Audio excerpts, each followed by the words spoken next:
Okay, whenever you're ready. Okay, great. Thanks for having us. My name's Attorney Jeff Drago. I'm with the firm Drago and Toscano. We're a zoning and development firm in downtown Boston. I'm not sure if she's on, but she should be. The owner, developer of the property is Melissa Navaco. And this is a proposal at 5 Breed Street. What you're looking at 5 Breed is a rendering of the proposed project, which is a 4-unit condominium building on the site. Right now, that site is a vacant parcel. You can see the building next to it. That's the actual construction that's going on. That's a separate owner and developer on that building. Total, that's an 8 condominium unit building with 2 commercial parcels, 2 commercial units involved with that. And to the left of us is a 3-unit building. Just to run through this, the proposed project, as was mentioned, we're seeking to erect a new residential building. These would be 4 condominium units, so these would be sold. The zoning district is a neighborhood shopping district. And just to point out, MFR is allowed in this area, so we do not have a use violation. As a matter of fact, there's surrounding multifamily residential all around us, which I'll point out. The lot size is 2,405 square feet. This is just a BPDA context map. So the highlighted parcel is the actual zoning parcel in question. So this is 5 Breed right here. You can see this whole area is zoned neighborhood shopping, and that actually allows for MFR. Some of the other area is 3F2000, but we fall right in that MFR neighborhood shopping district. This is just an aerial view. This shows you the parcel at 5A Breed and shows you some of the surrounding parcels. Right at the corner of Breed, there's a commercial MFR building. Across the street, a 4 to 6 unit building on the corner, multi-commercial, multi-family residential building. Directly next to us is 8 units. Diagonal next to that is 6-unit building. On the corner is MFR, and then there's 3 family sort of to the diagonal of us in the back and to the right of us. Just to point out that the owner of the building next to us at 7 Breed has written a letter and came to the abutter meeting in favor of the proposal. The owner of the building to the right of us, right here, the Patel family, wrote a letter and is in support of the project.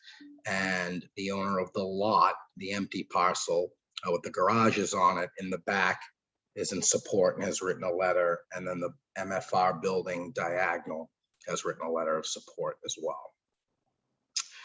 This is just an aerial view so you can get a better idea of the surrounding context. This is our parcel right here, not the garages in the rear of the property that has, I think it has some kind of a gym inside of it, or they use it as some kind of a workout facility, but this parcel right here. And so you can see the surrounding area. This is a view up Breed, and the other picture actually showed the development project to the right of us, but this does not. But just so you have an idea, view up Breed. Obviously, this is great for commuters. We're across from Orient Heights T Station, and right now there's a current curb cut on the site, so that would be restored. So there would be a spot going back to the street if this was to move forward. This is a view looking down Breed. So again, just so you have an idea of context, commercial mixed use around us. This is a view of the parcel. So you can just have a better idea. So you can see it's all hot top now. As part of this proposal, we will have a 20-foot rear setback. That's all going to be green space for the owners of the building. This is our zoning analysis. So the only variances, we would need 3 variances. One would be for our FAR. So we're at 2.17 and 1.0 is what's allowed under the code. For our height, 35 feet is allowed, but because of the sloping of the parcel, we're very close in height to the building, just because it's the hill slopes down on Breed to the building to the right of us, which would be at 42 feet. 6 inches. We would meet all the other requirements except parking, because we wanted to keep the rear of the property all green space. We are putting one on-street parking spot back. We don't create any parking on this project. Again, this is our left abutter at 7 Breed, which is 3 units.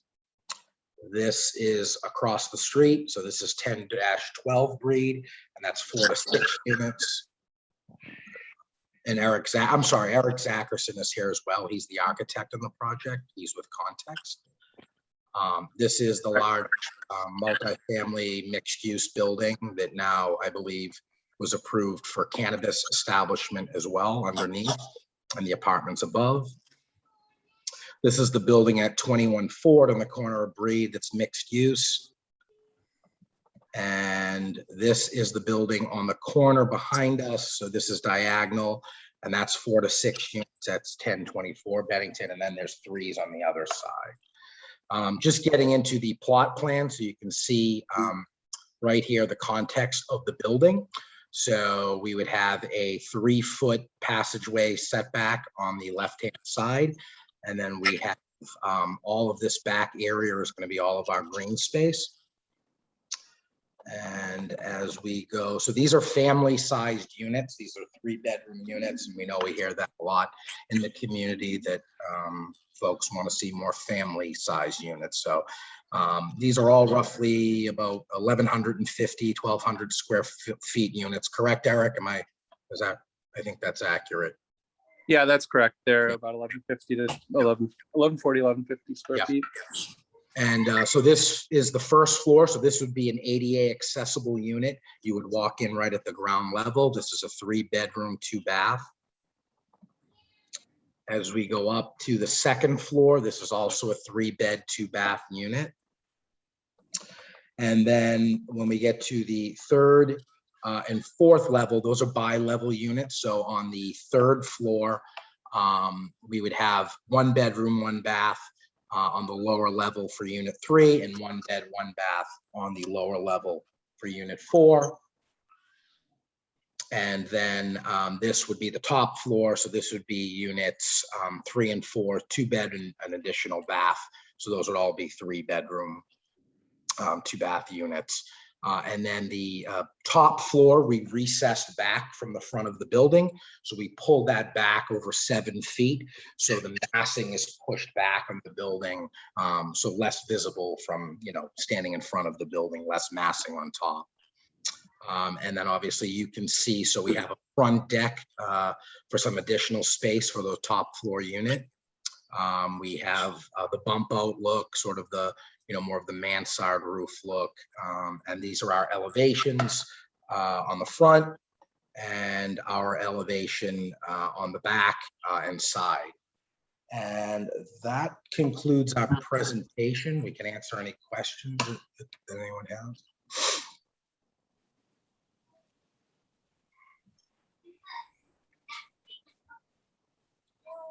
Shall we raise our hands or just go ahead and ask our questions? I think you can go ahead. Okay. Hi, this is Joanne Mahoney. I have a question. So for the third and fourth unit, where you say lower level, so the third floor of this structure will, for the third and fourth unit, will have stairs leading upstairs to this thing that's on the top, correct? Correct. So it'll be like 2 townhouses side by side. So that's really the reason you need to go to 42 feet. It's not really because of a tiny little slope. That's the reason you need to go higher than 35 feet, correct? Well, we're putting a 4-story building up.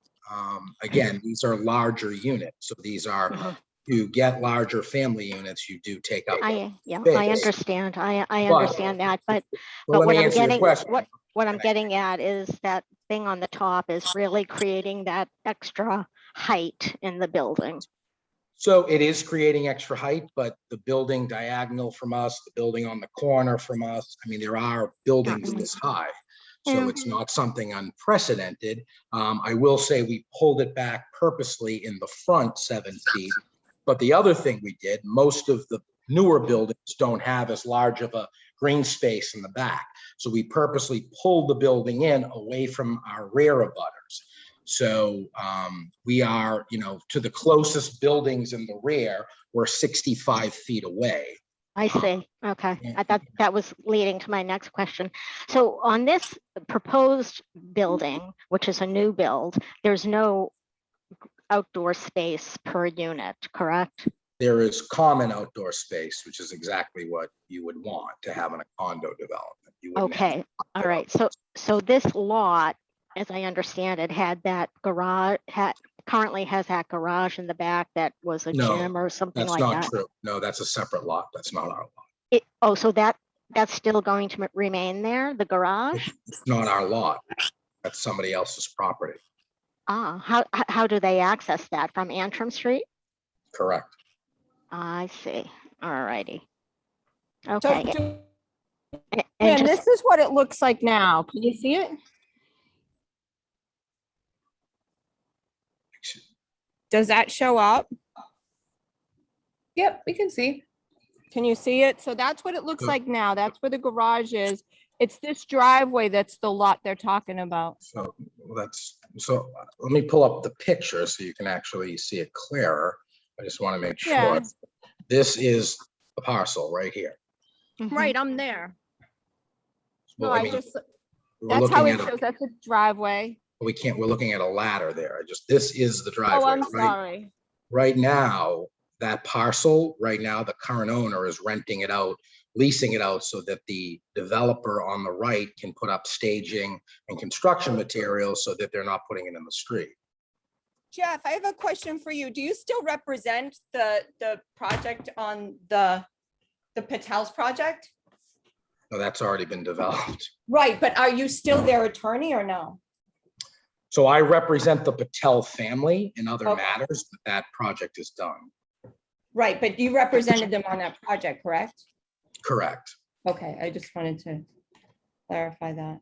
But So what is- how much space between the proposed building and say where I live right now at number 7? So, yeah, so number 7, there's right now, just so you know, Heather, there's Mhm. no side requirement under the code. So No, someone, I'm just curious how close. no, I'm just letting you know. So we're giving 3 feet off of your property line or off the owner's property line. Right.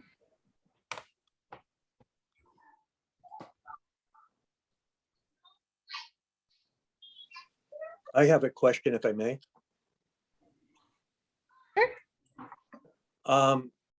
As you were describing, this is Vince Spagnolo representing a 21 Ford. Mhm. As you were describing all the different properties around that construction, Mhm. and the fact that there is a lot of commercial there. And you mentioned you didn't address parking, where parking, if the parking is congested there now, both a combination of the commercial establishments there as well as residents that are living there. You're injecting 8 units in one new construction and another 4, that's 12 new units. With, although you can't project cars, you could have anywhere between 10 and 24 more cars being injected onto that street. How do you view that impact? So again, I mean, obviously there always is an impact with parking, but in this case, we are right on top of a T station. So Yeah. people that No, are that's true. buying That's with- true, Jeff, but you can't. So That's are an you asking me to assumption. answer the question or are you talking into trying to answer your question? So can I answer your question? Yes, And you then- can. Sure, go ahead. Okay. So we are literally across the street from Orient Heights T Station, which we would encourage folks to not have cars. In this case, there is a trade-off. So we're in an area that does require parking. However, every building around us does not have parking. So it is quite common. This building, and I believe this building is yours, correct? It's a Right. 6 unit, it's zoned to 6. Right. I believe you've got 3 spaces on the right, correct? 3 spaces on the 4th Street side. Okay, I mean, again, so you get a 6-unit with 3 spaces, so there is some trade-off. What I did say at the abutter meeting we would do, and the city is promoting, is a requirement that the folks that buy these units, and we put them into the condo docs, not be allowed to have parking on the street. So there'd be no resident sticker allowed. That would be built into the condo docs so that whoever bought this would have to find either a way to pay for parking off-site, or they would have to have no car, which is becoming more and more common in the city. So let me just rewind that a little bit. So you're actually putting that in the condo docs about the parking? We said Right. we would be willing to do that, correct? Okay. Yeah, I just think and I hear you, and I understand what you're saying, but it's hard to predict parking. You can say, yeah, you're near the MBTA, you can encourage that, but you can't control that. So, to have a backup plan, which is putting them in the docks, that's a good thing. I just think adding a potential onto that street is going to probably cause a problem, both with the commercial establishments there and maybe some residents where, it becomes, you leave in the morning with your car, you might not get a space when you come back, kind of a situation. Yeah, I mean, could- parking, sorry. That's okay, go ahead. Parking is definitely an issue in the city, but we are seeing the trend is that new folks that are buying and renting these units are bringing less cars in. We are, just to point out, restoring one parking space back when we fill in the curb. And right now, this is just an empty parcel. So whether it's not this, I mean, something is going to go there. It is allowable under the code. So this is just a proposal. We felt that given the surrounding area, given that MFR is allowed, a 4-unit condo building is more reasonable. Thank you. Thank you. We had a question in the chat from Larry Monito asking what the square footage of each unit is. Yeah, roughly around 1,140 square feet to 1,150. Okay, and Kevin has his hand raised. You wanted to ask a question? Yes. Can you hear me okay? Yep. Yeah.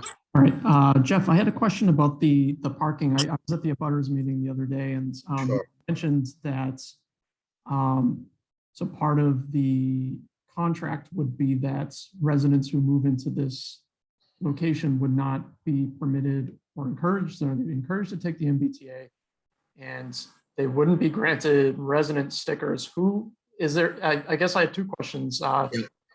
So who is enforcing that? Is that coming from the HOA? Is that coming from the city? Yes. So the answer is BTD has put a program forward for that on new developments. So typically it's for larger developments, but smaller developments can apply for it. Okay. I guess is this something is there precedence in anywhere else in the neighborhood in East Boston City, or is it like something really brand new? Honestly, it's probably about a year old. A lot of developers just don't want to do it, because it does put some restriction on who's purchasing these. But it's definitely something I've seen around the city, and it's something I've used, not myself, but on behalf of clients in other areas. And I do know there are some in East Boston, down Jefferson Point, that have done it. Okay, so essentially, if that comes into effect, and I purchase one of these units and I move in and I got a car and I send my application to City Hall. Correct. A letter back and they'll say, sorry, you live at this address. We're not going to give that to you. Essentially, yes. So you give it to the resident parking. When they run it, the restriction is there. Okay. I don't know what I don't know if they have to call you in and tell you. I don't, if it's just a letter that they send you, but it's definitely a program, and it's definitely being used more and more. But yes, you're denied a resident sticker. Okay, thank you. Thank you. We have a question in the chat from Mary Biagiotti saying, I want clarification. At the abutters meeting, I thought we were told that the construction to your right that is going on now was 6 units. Now you're saying 8 units. So again, I just want to point out that's no relevance on this project, has nothing to do with it, but that is an 8-unit condo development. And when I say 8 units, there's 2 commercial condominiums there. There's Angela's Cafe and there's the corner store, Orient Heights Market, and then 6 units. So Gotcha. total. Okay, Larry Monato asks, any thought to making this a 3-story, 3-unit building instead? You know, I mean, there's precedent for 4. We'd rather have the larger units. We didn't want to push the building back to get those larger units. This is the way to get there. And like I mentioned, our direct abutters support the project. So, you know, and we have letters, we'll send those to you. So we would like to keep it as 4.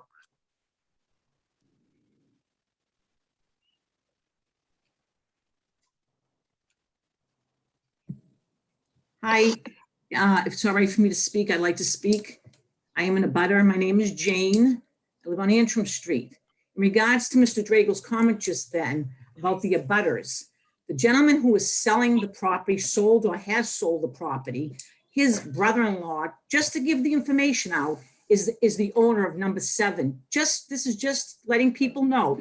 He says that they agree. He is the abutter to that lot is the brother of the gentleman who was selling the property, and the gentleman selling the property is a gentleman to the back who also sent a letter of agreement. So that's. And the other thing, the other question I wanted to state was, it was stated that the gray house in the corner of Ford and, well, maybe you can clarify. I thought it was stated that the gray house on the corner of Ford and Breed was mixed use. Can you explain that to me? Correct. There is There's no mixed use, not residential and commercial. There's no business in that gray building. I can answer that if I may. Yeah, there is a store there right now. It is vacant, but it is zoned, that store is zoned commercial. So I guess that's what technically. All right, then. Thank you, Vinny. You're Yes. welcome. Thank you. So that is zoned as was said. There is no active commercial spot, but a commercial spot could move in there. The owner of this parcel does own in a trust. He's one of the trustees. He's not all of the trustees in the rear. And that still doesn't take away from the fact that our rear abutter, our left abutter, our right abutter, this corner building, and this building right here that houses House of Nails are all in support of this project. So whether they live there, they don't live there, the ownership is supporting the project. And we have letters to prove that. So. I'd like to ask a question if I could, or make a comment. Gail. Sure, you can go for it. All right.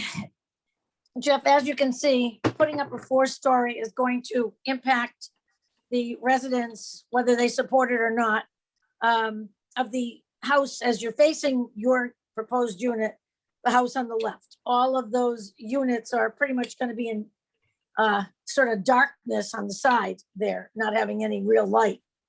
So I think it's a bit presumptuous to go with the 4 units versus the 3, because you're really putting them into darkness. This way you might have a shot in the dark of having some light on the 3 units. Mhm. And, you know, even though there's 3 feet side yard is really nothing. And the height of it, I would really be opposed to the height. I think, you know, you're not experiencing a hardship here. You're able to build 3 units, and I think you should be good to go. That's just going to be throwing too much shade onto the next building. And I think light is an important component of ZBA consideration, as far as I'm concerned. So just to answer that, I mean, we do have the support of the building to the left of us, so I don't think that owner feels this is going to cast shadows. A 3-story is really going to have the same impact as this because it's recessed back 7 feet in the front and 20 feet in the back. And there's all of these trees in the rear. So it's not casting, we looked at that, any shadows in the rear of the property, and we don't believe any shadows in the front.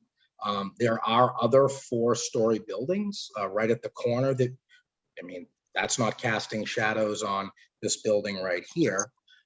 We can certainly look at a shadow study at the next meeting, just to back that up. Those are not next door. This is a building going right alongside, so. Sure. Casting of shadow, apples and oranges here.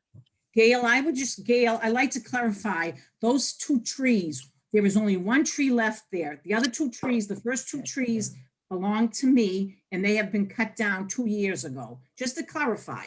Yeah. So we are 65 feet away from that back house, and that includes the 20-foot setback and green space. So that was why we deliberately put that to have green space for the residents. My concern is not the back. I'm Oh, just speaking to the whole side. Okay. I can't, I mean, obviously, the abutters back there are better equipped to talk about that.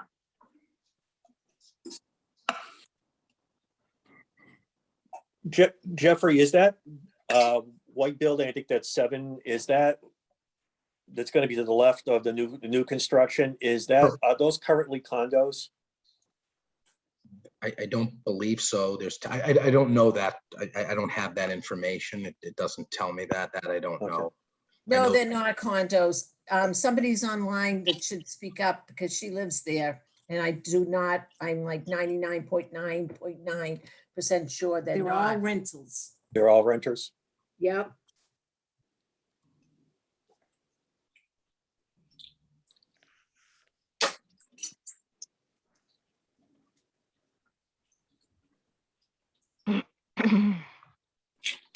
That's the one. Yeah, that's exactly what I wanted to see. Thank you. This is Joanne again. I think the compromise here would be to keep it at 3 stories and not to have 4 units, because this photo is not, well, yeah, you can see the build on the other side above the Patel store and Angela's and whatnot. I just think, I don't know. I really truly feel, although you're saying comparing this to other builds in the neighborhood, you have to consider that those other builds in the neighborhood have been existing for years and years and years.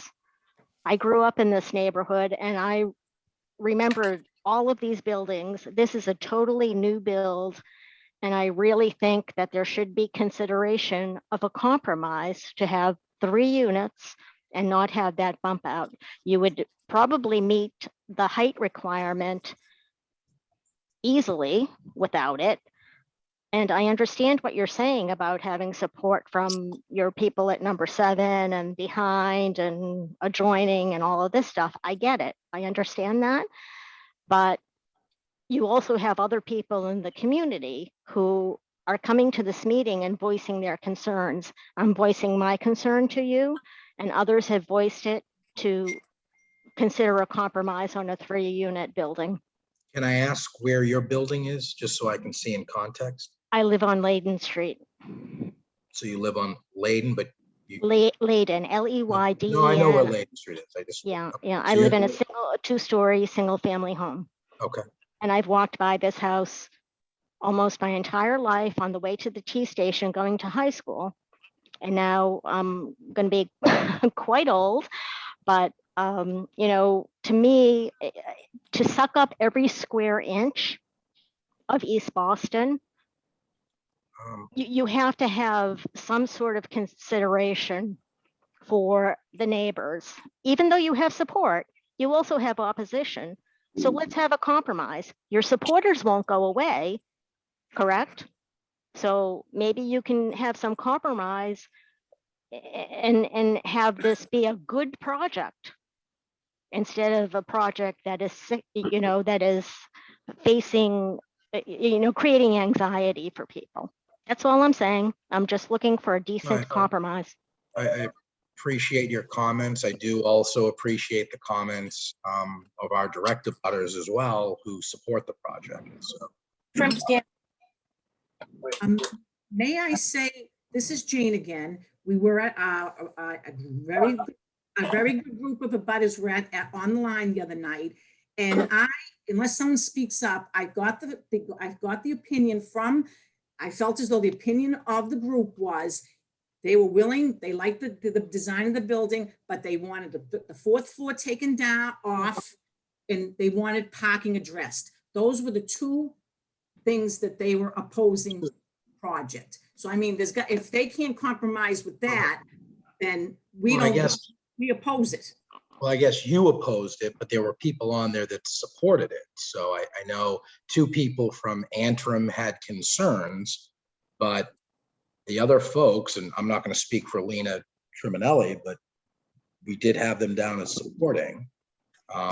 One of the gentlemen across the street in a condo, our 2 side abutters, our back abutter. So I would say there was more support on the call than opposition.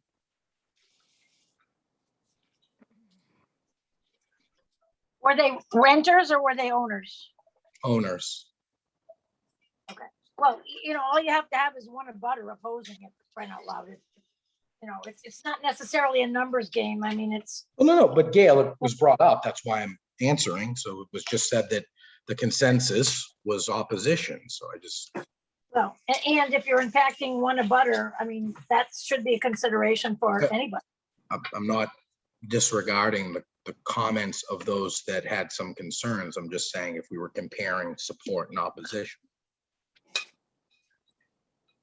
Well, again, I don't want to make it a numbers game because we know where numbers come from in all of these situations. So, I mean, I would look at the in-close abutters and call it a day for sure.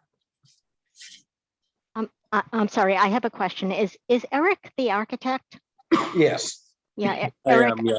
Yeah, Eric, I am going to say that I do appreciate the look of the building because I think it does have a feel of the neighborhood. So I am going to put out there that I appreciate that. You're not, I mean, it is taking up every square inch of space, but reasonably so. But again, I'll just address that bump out on the top. I think if you get rid of that, I think it'll be smooth sailing because, like you say, you have your support, and I think you could sway some of the other folks as well. Yeah, Just my opinion. It's just totally imposing. It does not fit in. I mean,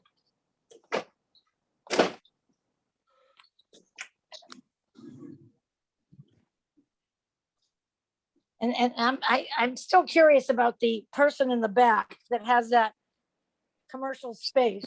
And that looks it just looks odd to me that it's there, but I suppose there's a lot of oddity around and some of these developments, but I think this building is certainly going to be an imposing set of structure on that space, the commercial space. yeah, there's 20 feet for our line, and then there's another few feet for their property line, Gail. So it's not anywhere close to the building. No, I'm just saying it's going to be looming over the site. Well, it's technically zoned as garages, so it's bays is what it is. So anything, even a 2-family, would be looming over it.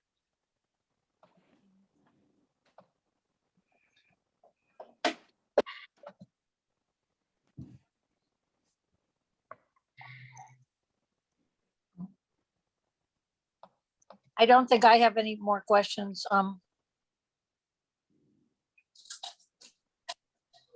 would we want to proceed with this? Do we want to see if we could compromise with the height and the bump out at the top? Or is this something that we'd want to bring to a vote at the main meeting as is? Yeah, I can certainly, again, I'm not the owner or developer, so I can certainly, I think we want to keep the larger units. We can certainly look at trying to reduce height. So let us take a look at that. or maybe even increasing the front setback on the top floor. And we can look at any shadowing as well, because that's come up a few times. I always have a problem. Why can't we have the owners on these calls? Because it's like sort of a shell game. You know, oh, we'll get back to the developer, I mean, the owner. I mean, that's, Gail, I mean, we're talking about, you know, again, there's expenses that go along with this. So just to answer that right now, I don't have an answer, and nobody would. They'd want to take that back and discuss that with their client and the architect. We have to make sure it's functional. We wouldn't be doing anyone justice if we just say, yeah, we're just going to do that. And we have to take some time. Well, he could say, like, I'll consider it, or, you know, it would I be good said, to get you. I did say I'll look at reducing the height, and we'll look at it. Yeah, you've almost got 10 feet there, right? 10 feet where? You almost have 10 feet on the height, right? No, you mean in terms of what's allowed? Yeah, from, it's 35 is allowed. You want to We're go at 42. 42 and a half. So what is that, 7, 10? 7 feet. 7. Yeah. 7 and a Yeah. half. 7 feet is a lot. So, whatever. I know if it were going up next door to me, I'd be hooting and hollering, that's for sure. So, I whatever. understand, I understand, but you know, we next door to us, we do have the support on both sides, so that's why it's a little more complicated.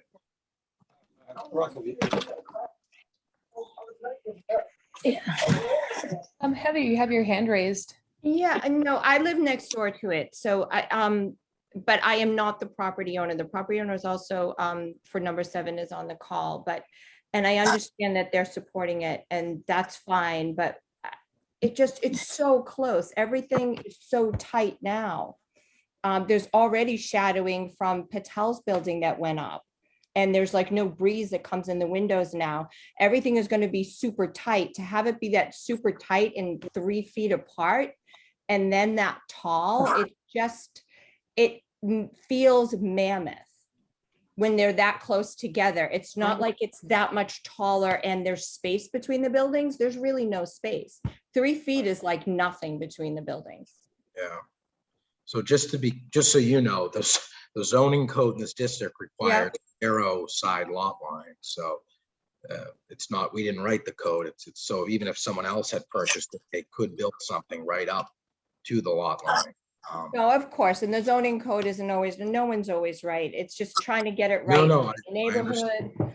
for, you know, the economic interest of the people who are trying to sell the property, for the people that are trying to develop it, is to try to get everything. And I do understand this thing and trying to discourage people to have cars. But a lot of that, you know, is not going to be enforceable. People are going to have cars. They're going to register them somewhere. There's cars out there now that are registered to people that live in Eagle Hill that have a sticker but park out here. There are going to be cars. And when you build family housing with 3 bedrooms and you're calling it family housing, there's going to be a car, whether people use the car only on weekends and just park out in the street, the way some people in the condos around the corner have. I mean, my neighbors are right. There are going to be cars. We can't say we're going to build this and we live near the T and things are getting better and people are going to be greener and there's going to be no cars. They're going to use their bike. There's going to be cars. You know, one way or another. People aren't always going to play it straight. They're going to move to the city and realize, wow, we really wanted to go to New Hampshire on the weekend to visit our parents. The zip car thing isn't working out for us and our 3 kids in our 3-bedroom condo, and they're going to get a car and they're going to park it there. And there's already very little parking. And because we're a neighborhood shopping district, half of that block of Breed Street is 2-hour parking Monday through Saturday till 6 p.m., even with a resident sticker. So there's already very, very few parking spaces there. So I do understand like where the neighbors are coming from saying we're concerned about parking. They have a legitimate concern. And I think for the number of units, it's a lot of potential parking that's going to happen. I understand. I mean, right now there's, you know, it's just empty, and you have a curb cut as well, so that will be restored. So there will be one on-street parking spot created with the development.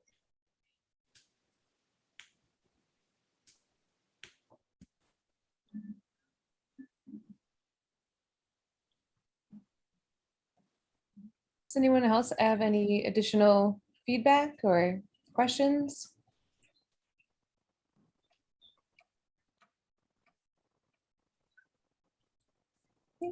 Doesn't sound like it. So next month is August and we don't have OHNC meetings for the month of August. So the next design review committee meeting we have will be held in September. Okay, so that gives us some time. Okay, great. Awesome. Well, thank you Thank so you. much. Thanks for having us. Right. Appreciate it. Thank you. Everybody have a Bye. great evening. Have a good night.